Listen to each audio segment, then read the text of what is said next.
want to welcome you to the Ask Jeff YouTube channel. And I kind of got some bad news / good news. We actually do not have a question of the day today. Due to some technical issues or travel concerns, we're not actually going to address a specific question today, but here's what we are going to do. We're going to show you a clip from Wednesday night's regular Ask Jeff sessions. And we would encourage you to be a part of our Wednesday night. See, on the daily YouTube channel, we address questions maybe 90 seconds, 2 or 3 minutes. But on Wednesday night, we're able to dig into your questions, go 10, 15, 20 minutes, follow-up questions. We're able to dialogue with each other. So let me encourage you, Wednesday night, 6:30 Central Standard Time, tune into Ask Jeff, the weekly edition. Wherever you are, you can be a part of it live. You can submit your question and be a part of the discussion. If you're not able to join us live, we always archive the material every Wednesday night, 6:30, Ask Jeff Weekly. Today's YouTube question is actually going to take you to Wednesday night, and you're going to see what you can be a part of every single week. Is Matthew chapter 24, verse 31 and Isaiah chapter 27, verse 13 the same trumpet? Well, we got to go to those verses to see. All right, go to Matthew chapter 24. By the way, if you're not familiar with Matthew chapter 24, it's probably one of the great chapters on what we know as the second coming. It is known as the Olivet Discourse. Days before his crucifixion, Jesus takes the disciples up. Actually, specifically, it's Peter, James, and John.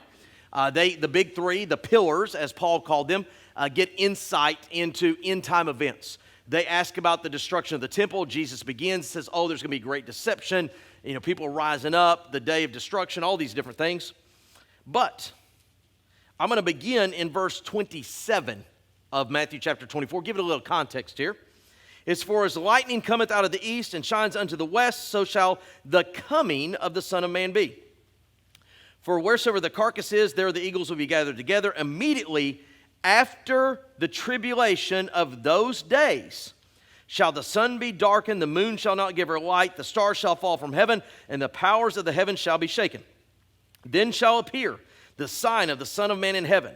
Then shall all the tribes of the earth mourn. They shall see the Son of Man coming in the clouds of heaven with power and great glory. He shall send his angels with a great sound of a trumpet. They shall gather together his elect from the four winds, from one end of heaven to the other. So let's give this a chronology here. This is that moment in Revelation 19 where the clouds part and Jesus physically descends. What we know is the Battle of Armageddon, all those kind of famous end-time events. The tribulation's over, the 7 years is all that mess is over. Jesus has come back. A trumpet sounds, and it says that his elect, or his, are gathered together. All right, that's passage number 1. Now, go to Isaiah chapter 27. Isaiah chapter 27. We're going to read verses 12 and 13 just for the sake of context.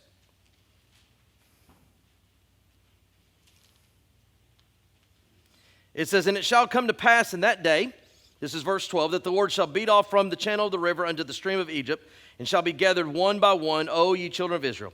And it shall come to pass in that day that the great trumpet shall be blown, and they shall come which were ready to perish in the land of Assyria, and the outcasts in the land of Egypt, and shall worship the Lord in the holy mount at Jerusalem. Now, this is where it gets somewhat clear / confusing.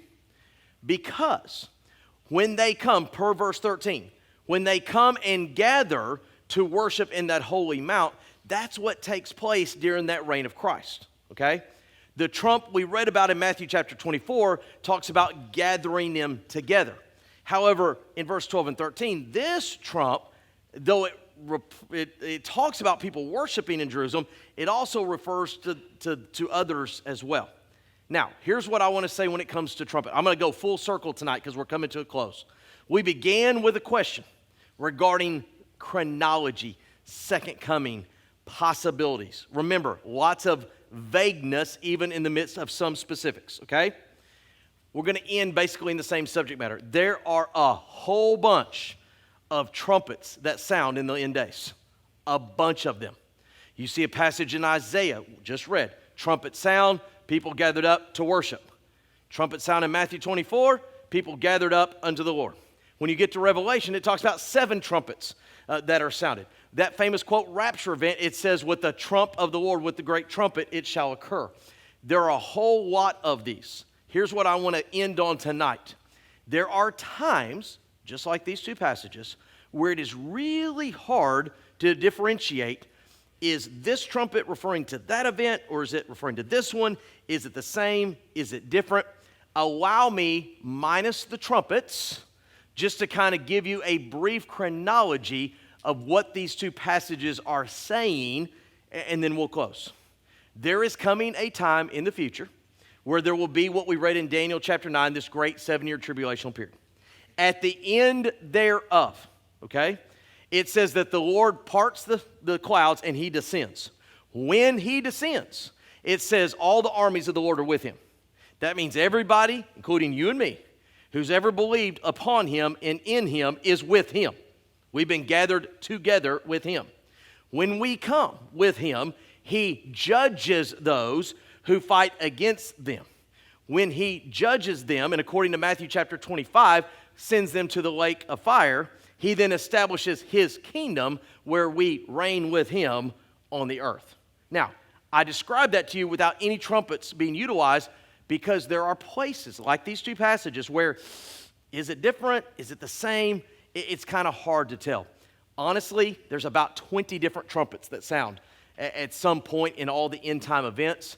I'm not here dismissing the question. I'm just saying it's kind of hard at times to differentiate. But if you take the totality of all the chronology, you see that order, and most of those significant events involve one or more trumpets being sounded. At times, it's just a little bit difficult to differentiate. These passages sound a little different, but they're both involving the very end days when Christ sets up his kingdom. Thanks for being a part of today's daily question. Now, we answer a question each and every day. Please feel free to submit a new question at AskJeff.net. We may not have gotten to yours today, but we eventually will continue to be a part of this. Subscribe so you don't miss out on a question every day.